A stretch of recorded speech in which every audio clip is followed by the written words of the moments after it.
The conflict in Democratic Republic of Congo is fueled by external forces backed by internal traitor groups and internal and African countries that have interests in the Democratic Republic of Congo. Yes. An expert.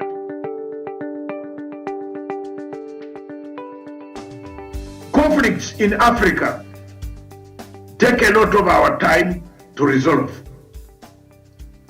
The Democratic Republic of Congo has been the bedrock of most of the conflicts on the continent of Africa. Time and time again, rebel forces, which number to about 123 different rebel formats, have inhabited Democratic Republic of Congo. As leaders of East African Community and African Union arrive in Nairobi to hammer out an agreement or to hammer out ways, to find ways which can bring peace in this region. There are three fundamental risks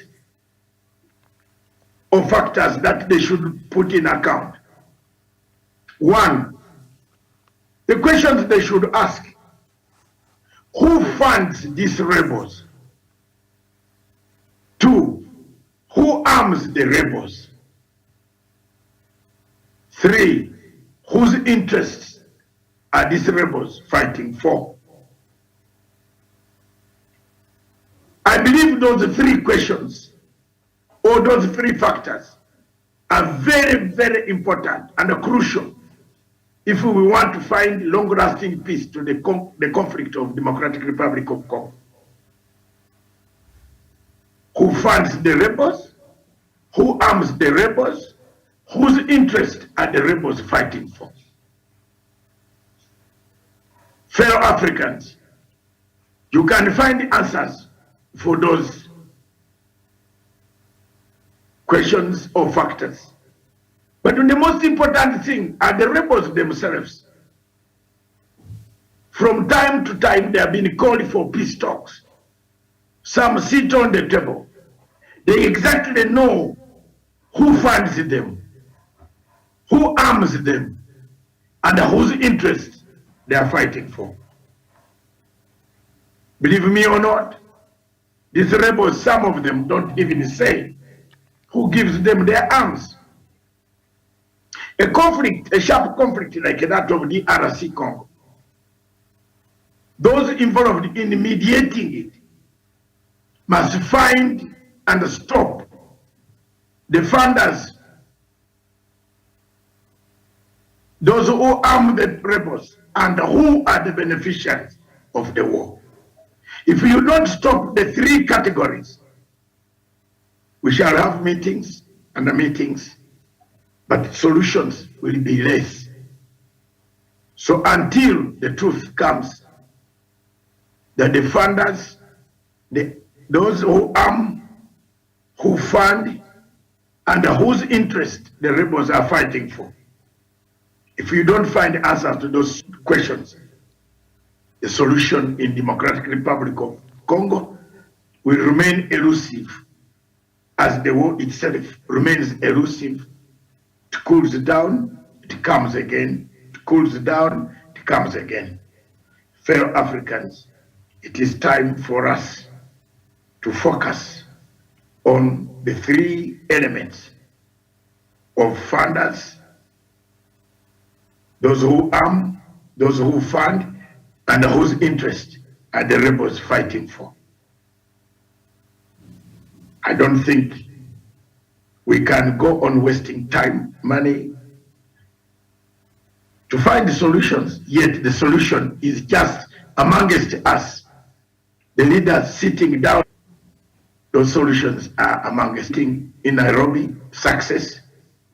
But as a peace and a conflict resolution expert, if I don't ask those questions, such a mediation I would not like to enter. If I'm not told who is arming who, who is funding who, and whose interest the rebels are fighting. I will not mediate such a conflict. But I wish Kenya and other countries, especially President Uhuru Kenyatta, good luck in this, because he has been a beacon of hope for most Africans in resolving some of these conflicts. He has already initiated the talks with the Ethiopian Tigray and the Ethiopian government.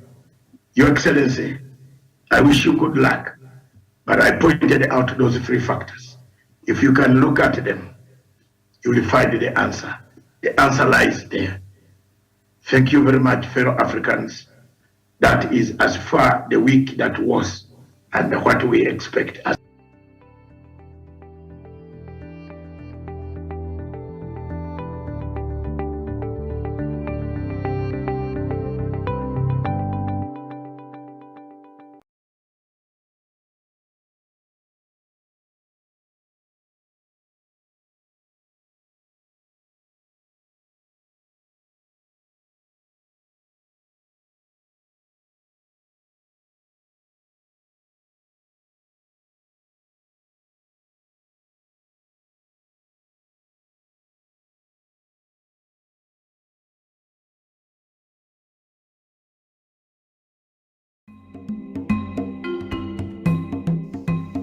viewers, those listening to this tape or this video, I want to bring to your attention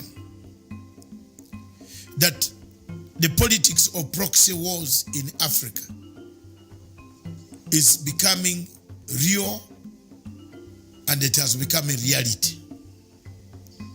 I want to bring to this the attention of the African states that time and time again we have fallen victims of proxy wars. We fight wars that are not ours. We fall in conflicts that are not supposed to be, don't help Africa, and they don't help our countries at all. The proxy war that is in East and Central and the Horn of Africa has been ignited, supported, equipped by France. It has been very real that the French government, quietly through its company called Total Oil, has been searching for resources around the triangle of East and Central Africa and Great Lakes region and the Horn of Africa. The LAPSET was one of them, which could have been a landmark project for the people of France. They withdrew from it.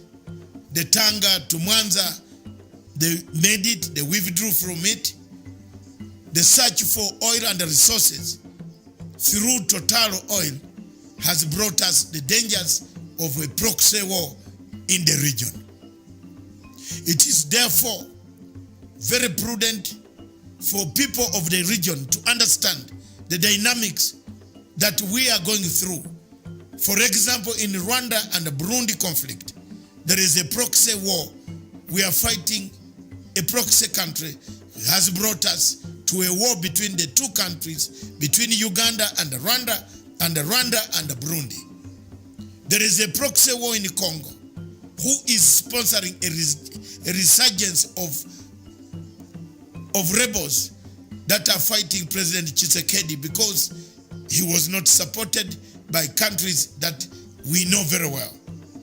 This type of strategy has happened in North Africa, where Libya has been reduced to rebels, where each faction, even the government supported by United Nations, is being bombarded by a rebel called Khalifa Haftar, who is funded by countries that we know. The question of Somalia and the Kenyan maritime presents a challenge, a test case for Africa and East Africa to stand firm and denounce the actions of countries that bring proxy wars and proxy politics in our region. It is therefore my humble submission that for this conflict, for this to end, we must do enough publicity, advocacy, around the area to tell and explain to the international community why this problem is going to create an imbalance in the peace in the region, and the regional peace will be affected. It is therefore my humble submission that as a Ugandan whose troops, brothers and sisters, mothers and fathers of other many millions Ugandans who are in Somalia, condemn any action by the Somali government to try to resolve issues that should have been resolved amicably as Africans within the African confines. I submit, therefore, that some of us will go a mile further to do now, from now onwards, to expose, to show the challenges of these countries that make us fight a proxy war in Africa. Thank you very much for listening. God bless you.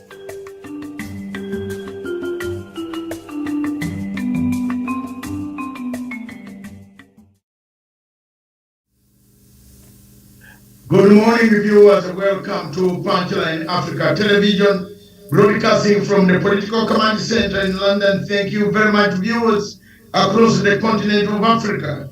Those watching us on Friday, we are sorry we delayed by a few minutes because of the technical hiccups, but hitches that we have actually been able to resolve through our satellite system in Berlin. We got it. We are back here. Those in London, in Nairobi today at the headquarters, we seem to be, Miriam is on an assignment, and therefore I will handle the matter right from London, the headquarters, and across in Nairobi city, one of our Kenyan correspondents, analyst, specialist, historian, a man who does not take prisoners except he takes the brains. None other than Elvis Wanda, my man. How are you? Good morning in Nairobi. Good morning, sir. In London, here in Nairobi, we are doing well, and we are grateful for that. It looks like there is what we predicted here some time, that until the mediators understand the problems of the actors, until the actors are sincere, the Democratic Republic of Congo, the conflict in Congo remains a mirage. I think you were here when I predicted, I said some 4 weeks ago that the situation in Congo needs key players, actors, sincere actors, honest actors.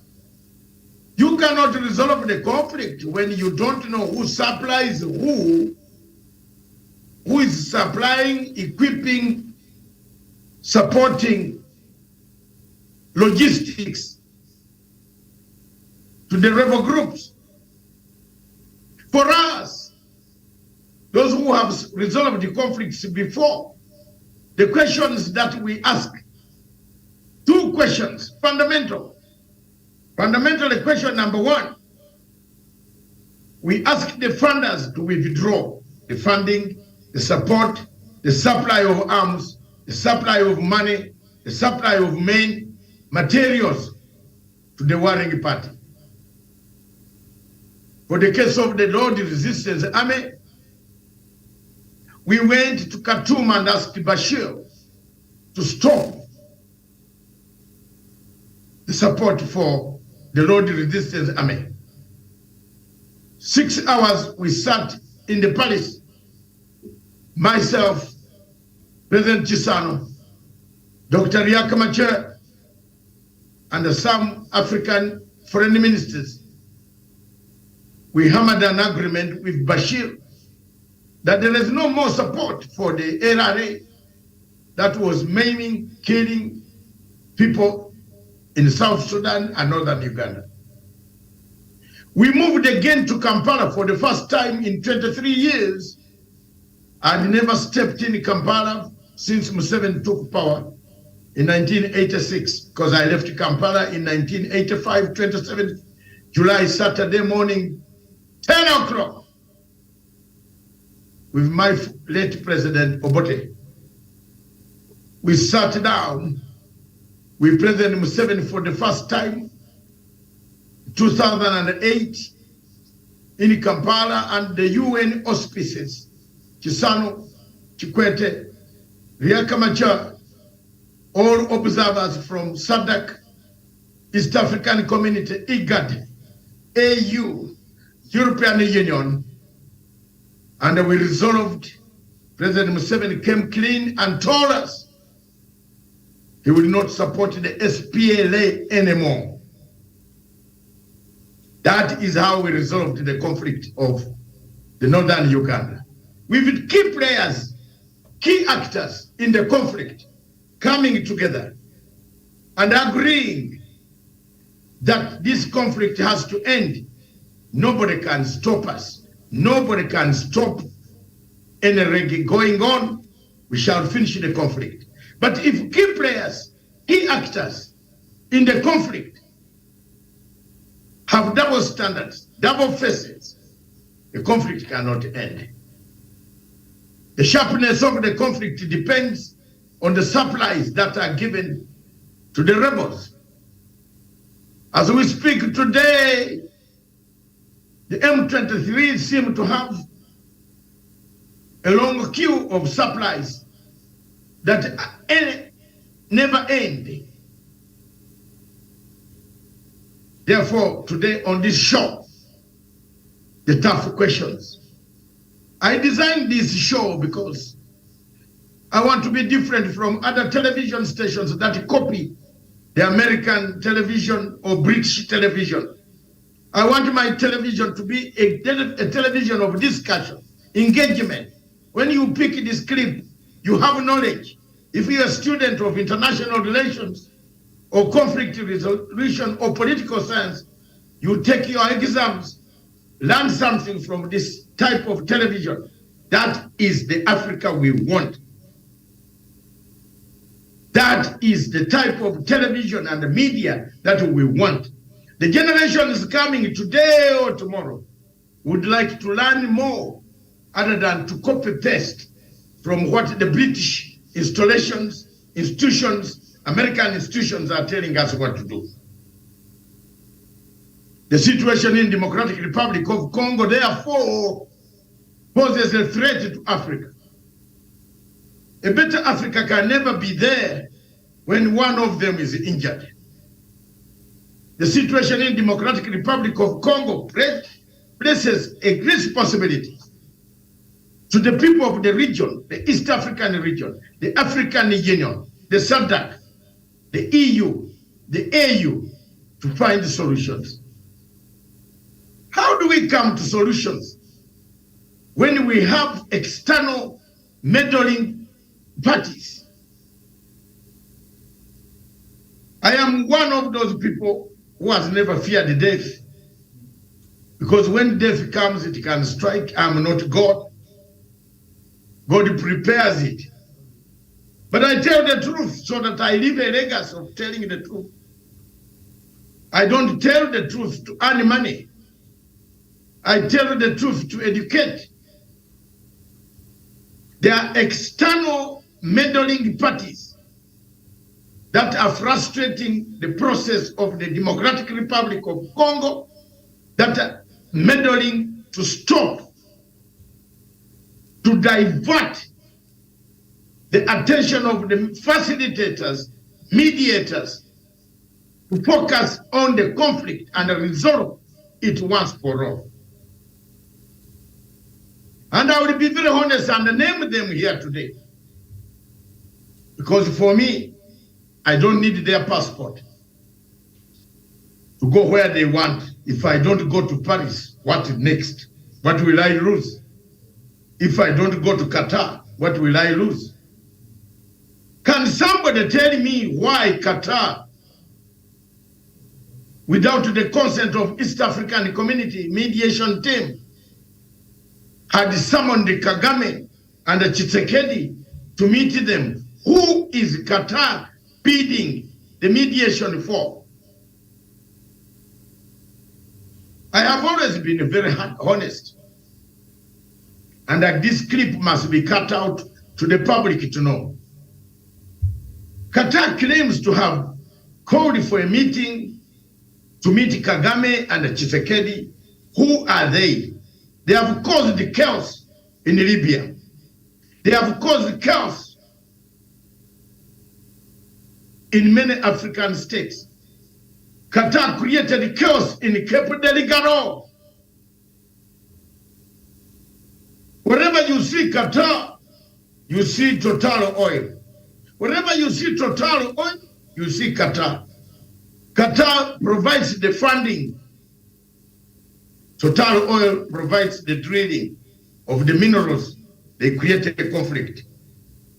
Can somebody in this world tell me where ISIS came from to be planted in Mozambique? Where did they come from? And why is it that it was President Kagame told to go and finish that conflict? I speak with my mind. I can be without anybody, anything. I can stay alone. I can go home. I can sit in my house. I haven't sold one brick. I don't mind. But the Africa that we want pains me. Sitting watching an Africa dismembered by forces that have dismembered it before. From 1985, I've been crying about these forces. I am the same man who was on BBC, CNN, telling you, you Africans, go and Google and see BBC Focus on Africa. You'll find Dr. Matsanga's voice. I have been telling you that there's a proxy war in the Great Lakes region. And that proxy war, if it's not well captured, removed, it could create chaos in the region. Ladies and gentlemen, those viewers across the continents, in America, waking up this morning, in South America, still sleeping, in Australia, going to sleep while we have woken up, in China, in Russia, in the Middle East, in Europe itself, where we are, in Africa, a proxy war looms in the Great Lakes region, funded, equipped, supported, supplied by forces that are not honest. They come to the peace process and tell us, and I want to give advice here, free advice, take it or you leave it. I don't care anymore now. Take it or leave it. I'll go home and sleep.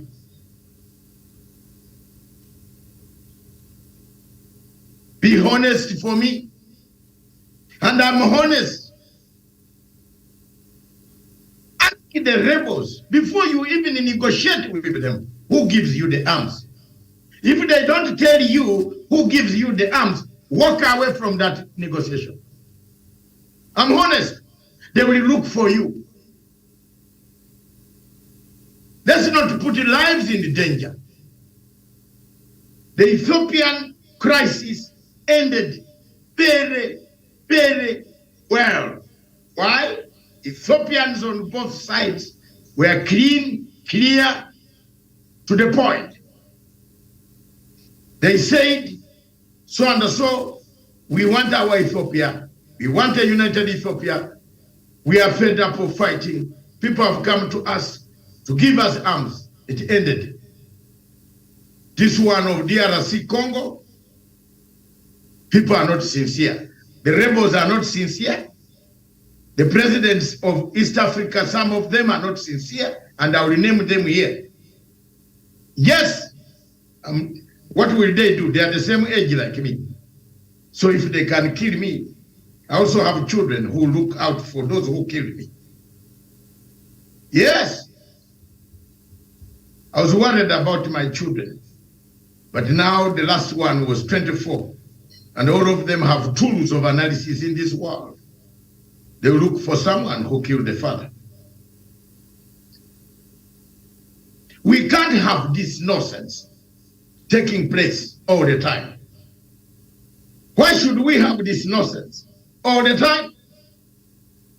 The rebels are not telling us who gives them the arms. You shouldn't give them the food. Anyway, we can't call these people in our hotels. They don't tell us who is supplying them the arms. It means they are not determined to remove a peace process. Further than that, they are just playing with you while they are going to capture territory. Isn't it what I predicted, sir? The question of Congo, therefore, Wanda, the question of Congo, therefore, poses a serious question. Is Congo the Yugoslavia of Africa? Ladies and gentlemen, a friend of mine this morning was asking me, what do you mean by that? And I'm glad this friend is watching incognito, because some friends in Africa fear. They work in darkness. I don't work in darkness, because I don't sina ubaya na mtu mimi. Siombi pesa, siibe pesa ya mtu. Kama unanipatia, utanipatia. Kama unipatie, tarudi kwangu, bado uza nyumba yangu. Itakaa kwangu.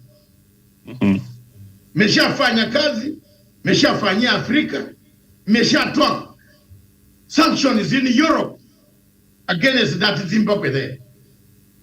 Mugabe never gave me a farm. Mnangagwa doesn't pay me. He's a comrade. I call him when things are going wrong. I tell him, now you are going wrong. There you are. You are going to be brought again. And I tell him frankly, the good thing with Emerson, he's one of the few presidents who picks my phone. Even if it is 3 a.m., if he's awake, he will pick my phone. He's my friend for 24 years. I tell him, please, this is not very good. I removed the sanctions. I stood firm against ICC. The fruits can be seen.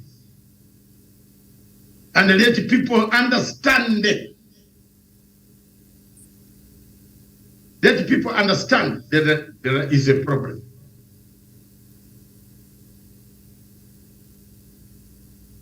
The problem of DRC, the rebels don't tell us the truth. Do they want a state? Are they carving a state of Banyamulenge? Let's be honest. If you wake up this morning, now they have taken the territory. For who? What is this territory? Let's be honest. You can't be taking people round. Tell the truth.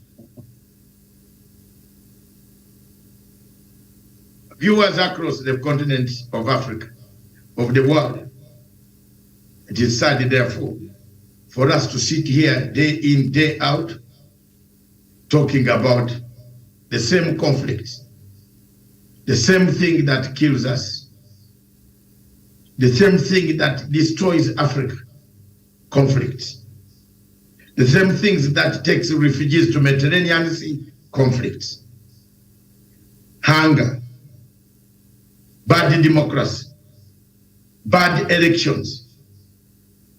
Yesterday, I was on News Central. I think, Wanda, you watched with amazement.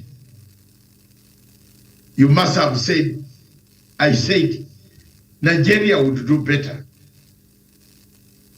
But until Nigeria gets a leader who can remove the conflicts, the tribal, the ethnicity, the regionalism, the insecurity created by Boko Haram, the killings that are taking place, nobody is going to survive in Nigeria. It will disintegrate. And I told the Nigerian television that come on that day, 26th, call me again on 27th. There will be 26 million voters out of 93 million. The rest will not vote. What does that give you? Is that a legitimate a legit government. 26 million out of 93 million, the rest of the millions will sit at home. They have already started calling for people not to vote in southeastern Nigeria. So it means there is a crisis. So coming back to the Congolese problem, the DRC problem is ethnicity, minerals, money, laundering, bad leadership, external forces. If you tackle that, external dark forces, both European forces and regional forces that want a share of the proceeds of the minerals that are found in the DRC Congo, in the eastern part of Congo. If we resolve those problems, if we talk to these people, then we can go to a table nicely. But going by the way things are coming, a section of Congolese are being used to undermine the mediation, the facilitation process that is headed by His Excellency, the former President of the Republic of Kenya. His efforts are being undermined by Qatar, for example. Where did Qatar come from? What is it doing? What has it got to do to carry Tshisekedi to arrive in Qatar? And you already carry Mr. Kagame. Qatar is doing what? Why can't it coordinate the efforts with the East African Community Mediation Committee? That's very wrong. Qatar has been a conduit, a discussion of Taliban. The Americans left the Taliban killing their own people in Afghanistan. They were holder. Qatar is also, as we speak, is negotiating with Al-Shabaab remnants, whom we know very well are held up in Doha in discussions. We know, we are aware of what is going on. The international intelligence systems of these places are not only the only sources that we should rely on. We rely on several other sources. Qatar, Eritrea, these are countries that have a problem, a key to resolving some of the problems that we have around this region in Sudan. Look at what is going on in Sudan. The power struggle between Burhan and other factions within the army. Another coup could come anytime. Because of the region, one of the places people don't agree because of the ICC, I told you. So it is very, very important for people to understand that the peace process is very, very crucial. Dialogue can only be meaningful when stakeholders of the process are sincere. I land my mic. I give you wonder. From that, you can now fire your salvos. Listening to your submission, it really tells a lot of the situation in DRC Congo. And when you put on the comparison aspect between what happened in Uganda, then what is happening in DRC Congo, you look at it, then there are two sides of a coin, one the head, the other on the tail, of which you cannot be talking about people stopping to fight. Whereas, as you're asking these people to stop fighting, you even don't know who is asking them to fight. And in this case, you're only dealing with the mouthpiece, but the brain is left out. The energy and everything is left out. Therefore, how do you go about, in this case, they're even making it very hard for the retired President Uhuru Kenyatta to bring to an end the conflict in DRC Congo. Like, for heaven's sake, how do you ask someone to stop fighting and you don't know where the weapons are and the supply of the weapons? What if you're asking this person, don't fight, but the engine is already working, everything is working, machine guns are being made and or being purchased, probably they're even being ferried, they're just a few miles away to dock. And therefore, as you put it, that this conflict in DRC Congo, we are probably not even a quarter way from handling it. The only beauty with it is that we know what is happening. And when people are not talking about it, that at least today we have a quarter of or a section of the people that can now talk about it, like it's being done here at Punchline Africa Television today, that at least we can now tell the external forces and the regional forces that don't destroy DRC Congo. That from 1960, or from the time when DRC Congo was finally free as a sovereign nation, the sovereignty has never been there, because we cannot be talking about sovereignty, the freedom for a nation to govern herself or itself, to do all that it wants, for as long as it's not violating international policies or rules. But in this case, we are having the regional forces interested in it. We are having the Western world and the Eastern world interested in it. Probably the leadership of DRC Congo should also now start coming out clean here. Like, we cannot be leading a nation that is perceived to be one of the richest nations. But as a leader of the nation, as the father of the house, you have allowed your children to suffer at the expense of enriching the other quarters for as long as you are okay as an individual. Now, I tend to wonder, what is this that President Tshisekedi sits down and imagines that is leading a nation? How do you, as a person, sit with the other family men, talk about family business, talk about family harmony, talk about how well children from different families are, whereas your children are being killed every single day, whereas the children are running left, right, you continue listening. Watch from the main one. Yeah. Yeah, thank you. You continue. Have you landed? Not really. I was on a landing bit. That you look at President Tshisekedi.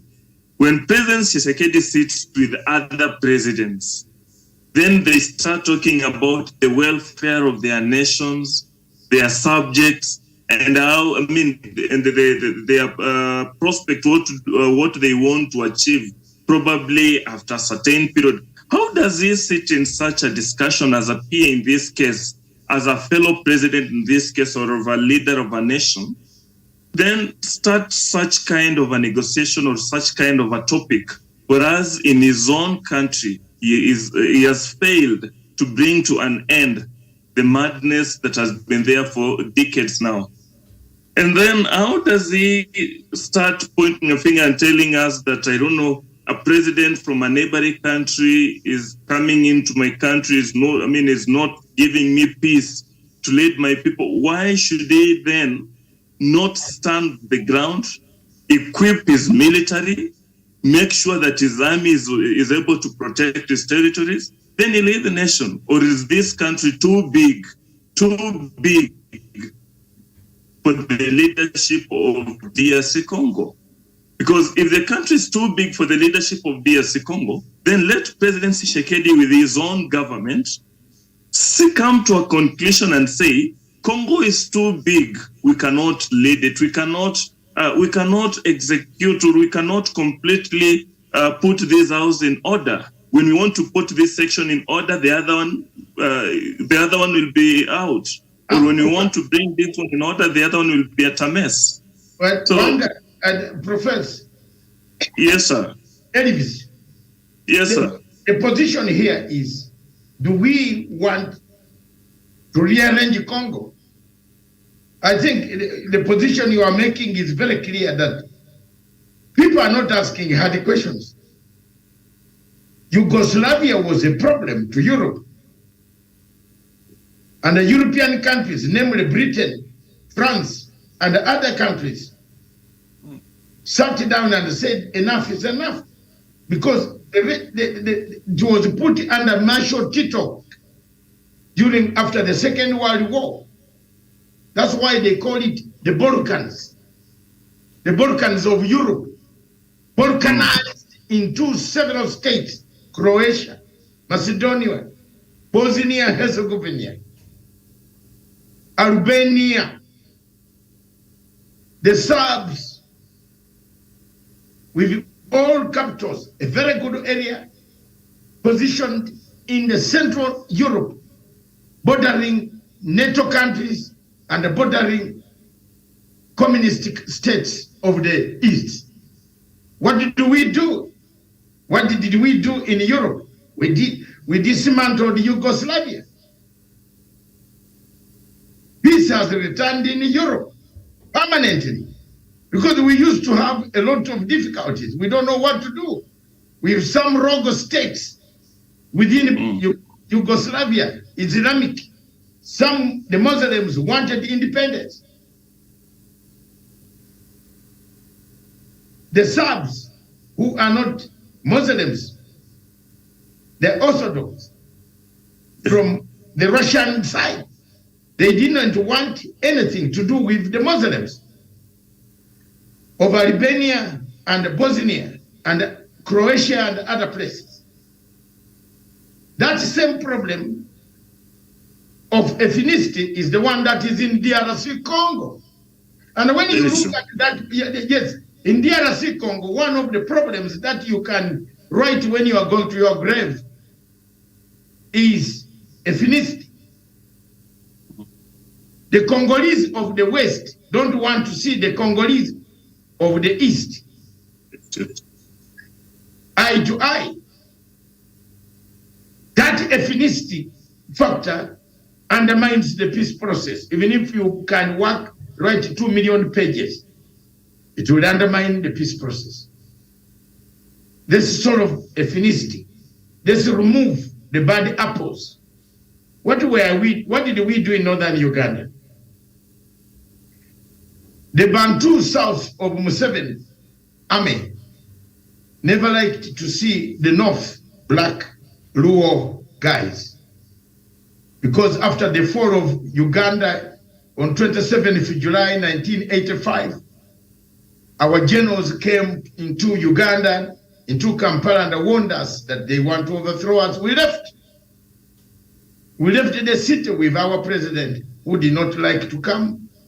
He said he wanted to die in Uganda. He did not want to die in exile again. But after President Museveni came to power, he never controlled emotions. The bad emotions against the Northerners created him two serious 23 years war. They picked guns. Some of us who did the negotiations in Northern Uganda conflict understood the problem of the people of Northern Uganda. Even the bishops were telling you quietly, they are not happy. The churchmen, the Muslims were not telling us, they were telling us quietly that we are not happy. These guys just came, they took our land, they took over our women, they took over our houses, they took everything, they started beating us, they started even having sex with men to men. There are commanders who behaved so badly during that time. And that's why you see the ICC going there to investigate the crimes against humanity. Unfortunately for the ICC, rubbish.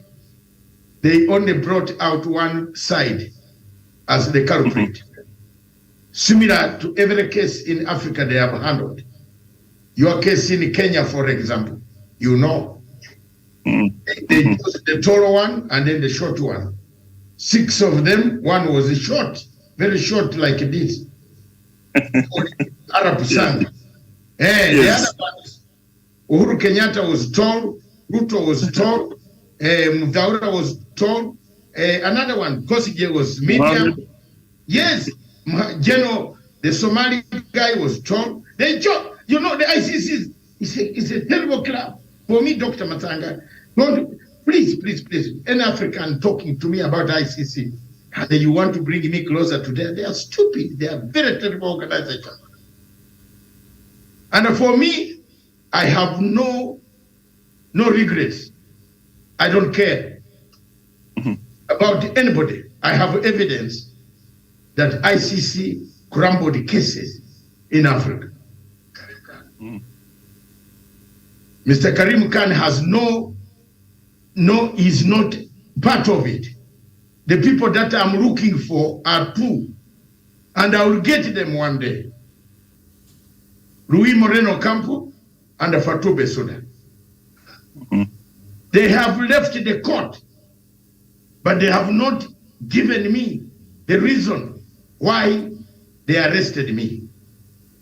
They have not given me the reason why they made me lose my job. Yes. 3 days I was detained in Nairobi, interrogated, my job gone of Sky News for African Affairs. They canceled my contract. Nobody compensated. I paid $760,000 for my lawyer, Chief Charles Taku, to remove me. Yes, compensation, which you cannot have on your own anyway. I paid. And it is on record. I have applied to the court to return to pay me the compensation. The loss of income. I was being paid how much money per month as a Sky News consultant of Sky News for Africa. I could sit on a tree, I can sleep on a tree, I can sit upside down because I had a budget of 500,000 pounds per annum, which no minister in Kenya, Uganda, or anywhere can get per year. And it was under my pen. I lost my job. So when you tell me it is better to be charged in Kibera court than to be charged in some of these places, look at what the ICC has done. It has gone to Congo. Has it solved the problem of Congo? Look at that. How many Congolese are in the ICC? War Congolese, warlords. And that's one of the factors the mediators should look at. Bemba, Bosco Ntaganda, Thomas Lubanga, and another one, all one from close Eastern Congo. They are in the ICC. They were picked by the ICC. But show me one Congolese commander from the Congolese army who is charged along with them. Tell me, Elvis. Tell me, show me. Have you seen the double standards? Why I hate it? You charge one side and leave the other side. How will you bring peace in Congo? We charged Bemba, we charged Bosco Ntaganda, we charged Thomas Lubanga, and another commander.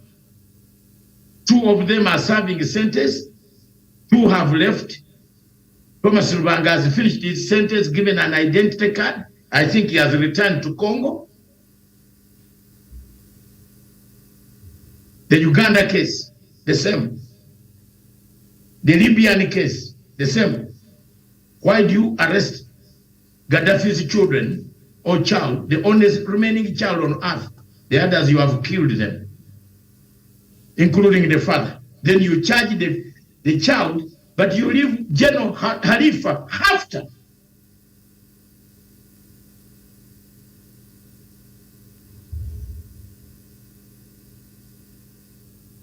What happened to General Khalifa Haftar? He's supposed to be in jail. So when you look at ICC's role in Congo conflict, it is also a factor that you should not underrate. You know that? You should not underrate it. It has helped to dismember the country. It has destroyed the country. And then you have a UN standing army that only rapes women. They are there to rape women. The UN, yes, it's on record. The French army in MONUSCO raped women in DRC Congo. An investigation was launched by the Secretary General of the United Nations. They found them guilty. You remember that? Congolese women are up to today complaining up in arms. 20 years of an army which cannot stop insurgents. They are drilling diamonds. They are drilling gold. They are taking lithium. They are taking polonium. Not polonium. They are taking the chemical platinum. Coltan, all these cobalt, copper for bullets. All these things are being taken out of Congo. The UN is taking out some of these guys. In 2008, together with General Obasanjo. My disagreement with General Obasanjo today, if he's on a plane, I step down, I don't go. But now we are friends. We made it up. I bumped into him in your hotel when I was in Nairobi. And we made it up. We said, the things are past. We went to see Kunda. We got a plane to go and see Kunda in Congo DRC, Goma. When Kunda was commanding the CDN forces, which have metamorphosized into M23. Kunda requested he cannot see Mr. Obasanjo without Dr. Matsanga. And with a journalist called Yvonne Ndege, she's now working for UN. She was Al Jazeera journalist. You remember her? She's a Kenyan. She used to be on Al Jazeera. Very powerful daughter of mine. We had that contact. Kunda said, bring Dr. Matsanga along. And I was on a plane with Obasanjo. We reached in Goma. We met Mr. Kunda. The rest was very bad history.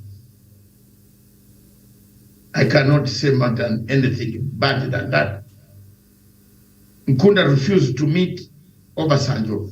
Mr. Obasanjo left us in a school where we are supposed a rendezvous place. Then he sneaked to go and see Kunda. Kunda said, no, I'm not going to talk to you. Go back in that school and call Dr. Matsanga to come. What a shame. An editor cannot operate that way. It's when I came, is when Kunda was smiling. This 2008. We had gone there with the UN mission. Whatever happens after that, that is when I knew this whole thing of UN forces in that place is just for commercial purposes.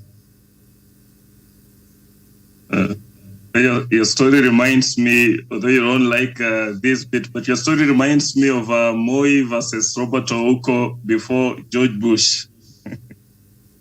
Where Moi was not allowed to meet Bush unless Robert Ouko is there, and they had to have a closed-door meeting with Robert Ouko for some time before Moi finally came in. But now, when you get back to this, the DRC story, Dr. Matsanga, we know what is ailing this nation. That we know there is a problem with the leadership of DRC Congo that is not ready to settle this madness in DRC Congo.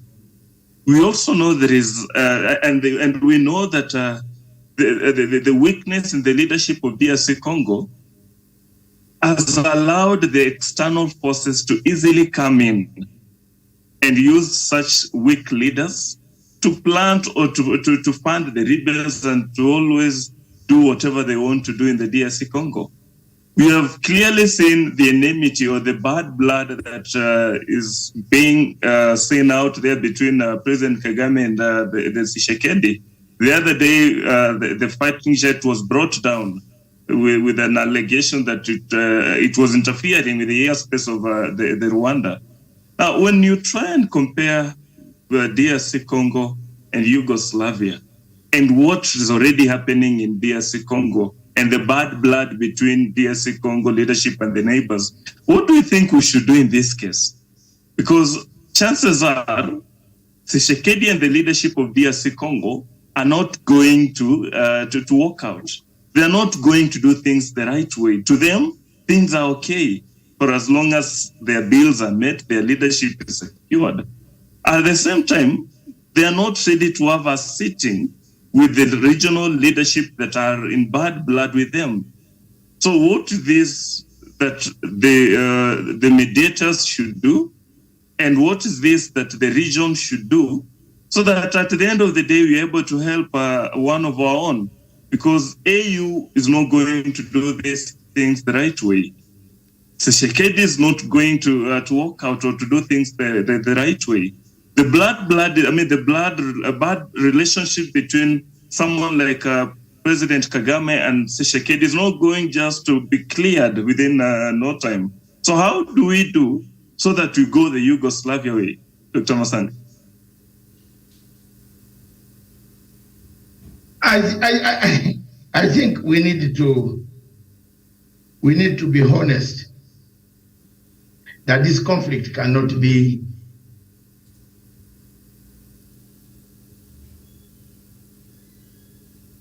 come to an end if we are not honest, we don't tell each other the truth, we don't find out the suppliers, we don't have the intentions of the rebels. Do they want a state? Do they want to go back to the Congolese army? What do they want? That's all. If we ask those questions, then they tell you what they want. You are able to carry their demands. But at one time, they say they want this, they want to be part of the Congolese army, they want to go back to integrated Congo, they want one united Congo. Then they take territory the following day. What else is left for us? It's very sad. It's very sad, my brother. It's very, very, very sad. Mm-hmm. And solutions. One of the solutions that we can have in DRC Congo is bring out whether Congo wants to remain a unit or it wants to rearrange themselves. Let's put that very clearly on table. Which Tshisekedi will not agree, but the circumstances will force him to agree that if you have not developed, why don't we start developing the Eastern Congo with roads, infrastructure? Why is Congo the heaven of all this, the heaven of all bad elements? Mm-hmm. Why? Why? Because there is no infrastructure. What do you tell people who have no food, who have no transport, who have no hospital, who have no school? What do you tell them?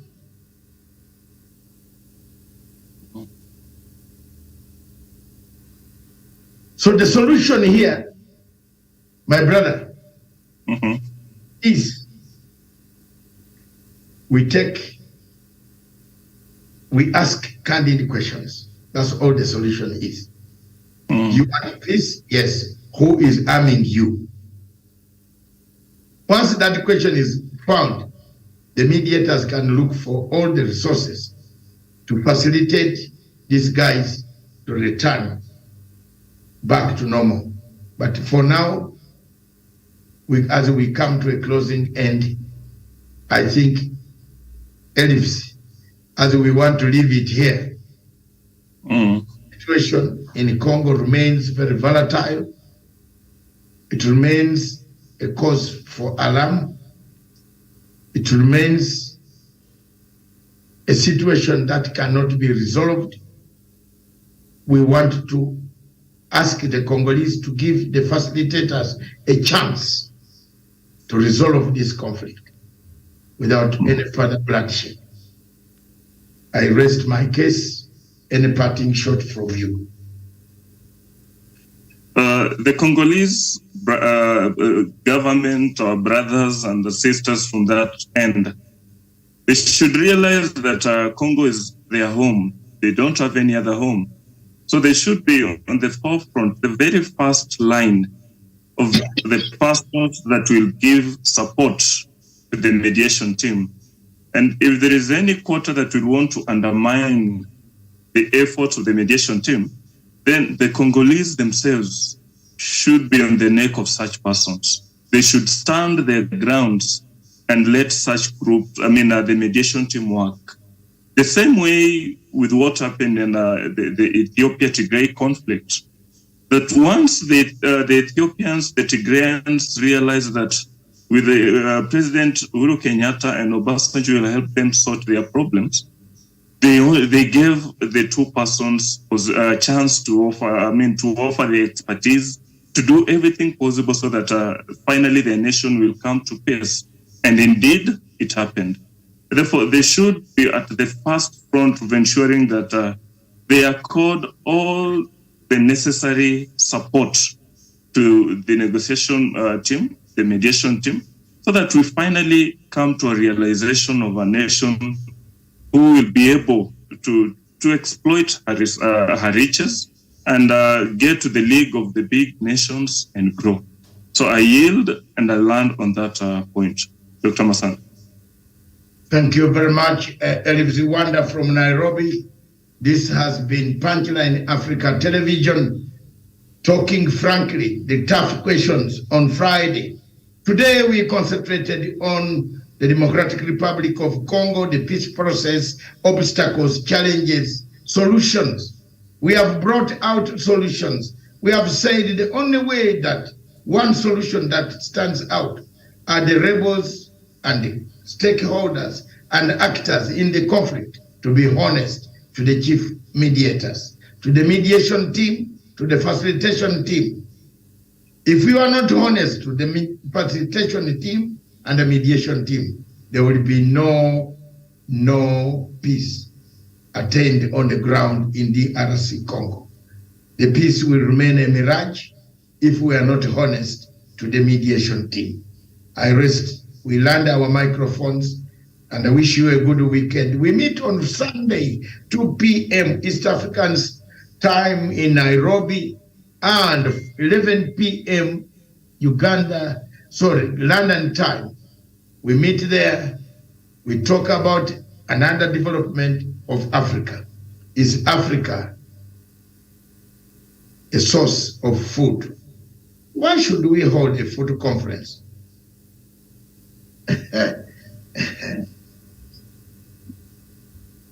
Are we not misguided? Why do we hold a food conference? Food summit? Surely, when we cannot even manage our country food summits. The second one, bring the GMO. Yes, the AU, I think the French, we have a problem. Thank you very much. Tutazungumza baadaye wandaji hii maneno ya Afrika. There is somebody who told me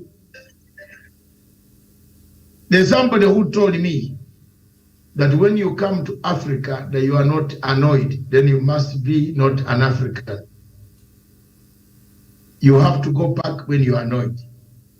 Thank you very much, viewers across the continent of Africa and the continents across the universe. This has been Punchline Africa Television, the program, The Tough Questions. We return on Friday next week with the same on another subject. This station is for Africa, by Africa, with Africa charm.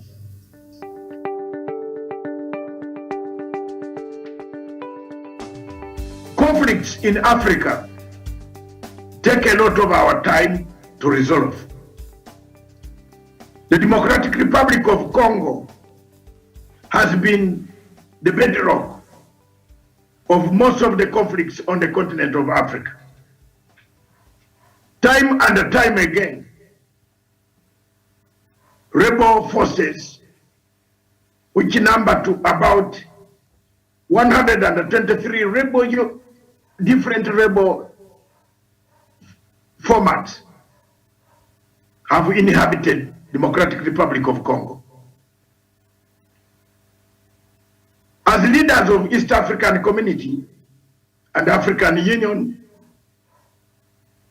arrive in Nairobi to hammer out an agreement or to hammer out ways, to find ways which can bring peace in this region.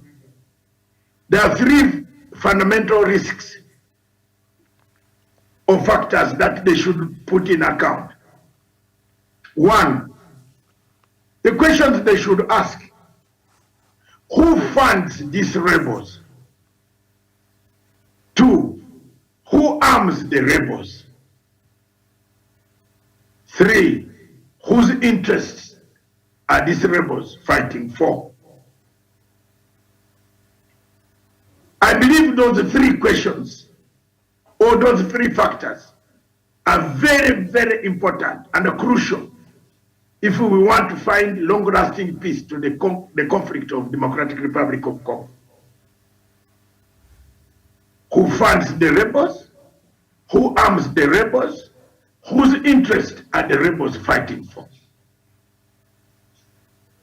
Fellow Africans, you can find answers for those questions or factors. But the most important thing are the rebels themselves. From time to time, they have been called for peace talks. Some sit on the table. They exactly know who funds them, who arms them, and whose interests they are fighting for. Believe me or not, these rebels, some of them don't even say who gives them their arms.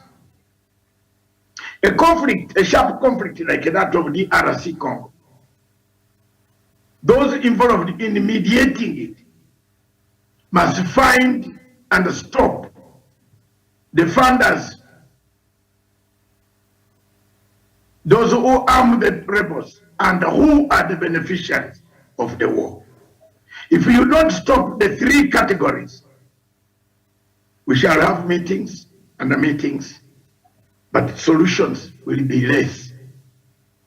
So until the truth comes that the funders, those who arm, who fund, and whose interest the rebels are fighting for, if you don't find answers to those questions, the solution in Democratic Republic of Congo will remain elusive, as the war itself remains elusive. It cools down, it comes again. It cools down, it comes again. Fellow Africans, it is time for us to focus on the three elements of funders, those who arm, those who fund, and whose interest are the rebels fighting for. I don't think we can go on wasting time, money to find the solutions, yet the solution is just amongst us, the leaders sitting down. Those solutions are amongst in Nairobi, success. But as a peace and a conflict resolution expert, if I don't ask those questions, such a mediation I would not like to enter. If I'm not told who is arming who is funding who, and whose interest the rebels are fighting, I will not mediate such a conflict. But I wish Kenya and other countries, especially President Uhuru Kenyatta, good luck in this, because he has been a beacon of hope for most Africans in resolving some of these conflicts. He has already initiated the talks with the Ethiopian Tigray and the Ethiopian government. Your Excellency, I wish you good luck, but I pointed out those 3 factors. If you can look at them, you will find the answer. The answer lies there. Thank you very much, fellow Africans. That is as far the week that was and what we expect as